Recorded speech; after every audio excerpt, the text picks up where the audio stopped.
final ascension, the afternoon sun descended slowly over the golden fields of São Paulo, Brest countryside, when Renato spotted the small office of Ethereal Ascension. A faded banner swayed lazily in the warm breeze, displaying the silhouette of a balloon against an orange sky, and the words, "See the world from above." For only 199.90 reals, Renato hesitated before the stained glass door.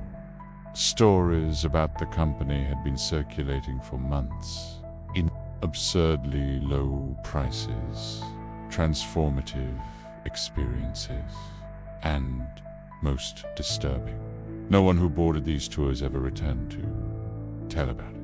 Local authorities had investigated superficially, but without boders or concrete evidence. The case had gone cold. The company continued operating, attracting unsuspecting tourists and occasionally local residents desperate enough to ignore the rumors. Like him, 3 months of unemployment had depleted his savings. His mother's terminal diagnosis required an expensive, experimental treatment. The bell chimed when he pushed the door. The interior was surprisingly ordinary. A reception area with worn armchair, old magazines on a center table, and a counter where a middle-aged woman smiled placidly. The woman, her badge simply said, "Coordinator," examined the paper without really looking at it. Her smile never faltered, but tone of diminished, becoming a cluster of luminous points against the twilight. The air grew colder as they ascended, but not unpleasantly so. It was as if each meter of altitude distanced him not just from the ground, but also from his worries, his pains, his life. Stars began to appear, brighter and more numerous than Renato had ever seen. She opened a drawer and removed a contract. Renato quickly counted the notes. 5,000 reais in cash. The launch field was 20 minutes from town, in a clearing surrounded by an undulating sea of sugar. The balloon was already partially inflated when Renato arrived, its enormous blood-red fabric structure contrasting with the darkening sky. There were no other passengers. The pilot was a tall, thin man, with skin so pale it seemed translucent under the golden evening light.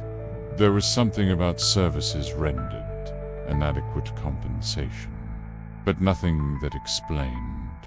The air became electrically charged, making the hair on Renato's arms stand on end, not like satellites or airplanes, but in circular patterns, slow spirals that hypnotize. Pleat. He didn't introduce himself, merely indicated with a gesture that Renato should enter the wicker basket. The balloon began to rise slowly. Below, the landscape expanded. Sugarcane fields, isolated farms, dirt roads, winding like dried veins. Under the intermittent light of the burner, his face seemed like a mask, eyes sunken, skin stretched over prominent bones. Renato felt a strange calm envelop him, but his body no longer responded. The lights were inside him, now, thousands of them, navigating through his veins, infiltrating his brain, devouring his memories one by one. He was no longer a man, Renato realized with final clarity. He was just a shell, a temporary vehicle, like the balloon. They weren't stars, Renato realized with growing horror, but small points of light that moved with purpose, intelligent. After 20 minutes, He noticed that the clouds now seemed dangerously close. His consciousness fragmented into thousands of luminous particles that dispersed across the night sky, each carrying a fragment of who he had been. Where they touched, he felt a strange sensation. Not pain, but a kind of emptying, as if something was being extracted from inside him. The pilot's face was turned upward, contemplating the rapidly darkening sky. That's when he noticed something strange. Some stars seemed to move. Others followed, creating hypnotic patterns that descended toward the basket. A chill ran down Renato's spine. The pilot finally turned. Renato felt his stomach sink. He tried to remember the words in the document he had signed so hastily. The sky above them seemed to move now, the stars spinning more rapidly, forming a vortex of light.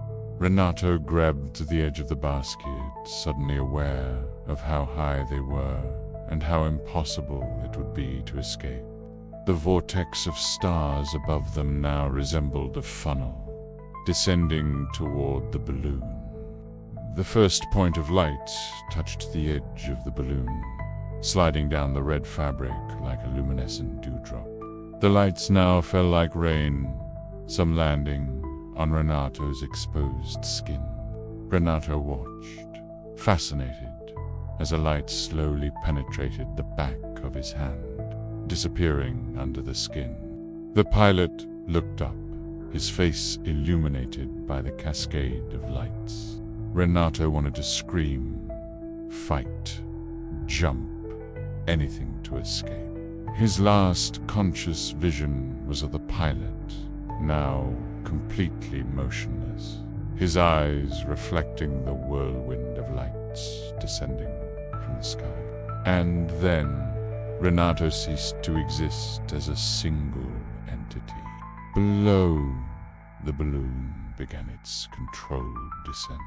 Empty, except for the pilot, who slowly regained his animation, preparing to return to the Ethereal Ascension office. Tomorrow there would be another volunteer. There always was. And above, the stars continued their eternal spin. Some of them not stars at all, but transformed human consciousnesses, observing the world they had left behind.